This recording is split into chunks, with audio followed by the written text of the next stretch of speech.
बिस्मिल्लाहिर्रहमानिर्रहीम। अस्सलाम वालेकुम या अलीस्लाम मदद। मैं ज़ाकिर खिज़र अब्बास आपको अपने यूट्यूब चैनल इस्लामिक टिप्स पर खुश आमदीद कहता हूँ।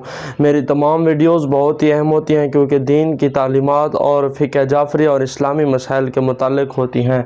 तो आज की वीडियो बहुत अहम होने वाली है। अगर आप मेरे चैनल पर नए हैं तो इसे सब्सक्राइब करें, बेल आइकन के बटन को ज़रूर प्रेस करें ताकि मेरी तमाम वीडियोज़ आप तक बाकायदगी के साथ पहुँचती रहें। आज की मेरी वीडियो का टॉपिक है असूल दीन। आज की मेरी वीडियो का टॉपिक है असूल दीन। असल के मानी होते हैं बुनियाद के, माखज़ के, जड़ के या इब्तदा के। असल के मानी होते हैं बुनियाद, माखज़, जड़ या इब्तदा। हमारा दीन एक खूबसूरत दरख्त की मानद है, एक ऐसा दरख्त जिसकी शाखें सरसब्ज़ पत्तों से लबरेज़ हैं, जिसकी जड़ें मजबूत और महकम हैं। यानी कि हर चीज़ की एक बुनियाद होती है। जैसे किसी इमारत की एक बुनियाद होती है, कोई सतून भी हो सकते हैं, दीवार भी हो सकती है। तो इसी तरह दीन की जो बुनियादें हैं, जो दीन के असल हैं, जो दीन के माखज़ हैं, जो दीन की जड़ें हैं, जो दीन की बुनियाद है, जो दीन की इब्तदा है, वो इन 5 चीज़ों पर है। तो ये चीज़ें बहुत ज़रूरी हैं, इन पर ईमान रखना बहुत ज़रूरी है। तब मुसलमान या तब बंदा दीन के दायरे में दाखिल हो सकता है। उनमें पहली है तौहीद, दूसरी है अदल, तीसरी है नबूवत, चौथी है इमामत और 5वीं क़यामत। यानी कि पहले अकीदा तौहीद होना चाहिए, दूसरा अकीदा अदल होना चाहिए, तीसरा अकीदा नबूवत होना चाहिए, चौथा इमामत और 5वां क़यामत।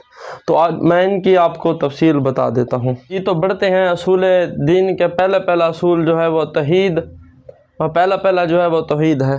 तौहीद से क्या मुराद है? यानी खुदा एक है, उसके सिवा कोई और खुदा वजूद नहीं रखता। इसलिए हमेशा कहते हैं ला इलाहा इल्लल्लाह, खुदा के सिवा कोई माबूद नहीं। अकीदा तौहीद यानी कि अल्लाह की ज़ात के साथ किसी और को शरीक ना ठहराना। वही वादहू ला शरीक है, वही अला कुल्ल शैइन कदीर है। दूसरा है नबूवत, यानी खुदावंद ने अंबिया भेजे ताकि वो हमें सआदत का रास्ता दिखाएं और हज़रत मोहम्मद मुस्तफ़ा आखिरी पैगम्बर हैं। यानी अकीदा नबूवत में से जो है वो है कि हज़रत मोहम्मद हमारे आखिरी पैगम्बर हैं और नबूवत पर ईमान रखना चाहिए। जो आदिल है, खुदावंद आदिल है, वो किसी पर जुल्म नहीं करता और ना ही ज़ालिमों को दोस्त रखता है। ये भी असूल दीन में से एक असूल है।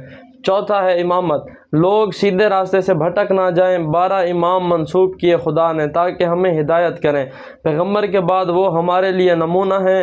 पहले इमाम अली अलैहिस्सलाम और आखिरी इमाम हज़रत महदी अलैहिस्सलाम हैं। तो बढ़ते हैं अपने 5वें असूल की तरफ। जो दीन का असूल है, 5वां असूल है वो है क़यामत। खुदावंद मुताल ने इस जहान को बेफ़ायदा और इंसान को नाबूदी के लिए खल्क नहीं किया है। एक दिन आन पहुँचेगा कि इंसानों को दोबारा ज़िंदा किया जाएगा। किस लिए? हिसाब व किताब के लिए। नेक इंसान बहिश्त में और गुनहगार जहन्नम में जाएंगे। अकीदा क़यामत पर भी इंसान को यकीन रखना चाहिए कि जो दुनिया आखिर में फ़ना हो जाएगी। आपको मेरी वीडियो अच्छी लगी हो तो चैनल को सब्सक्राइब करें। मिलते हैं अगली वीडियो में। जज़ाकल्लाह, सदा सलामत रहें। तब तक के लिए अल्लाह हाफ़िज़।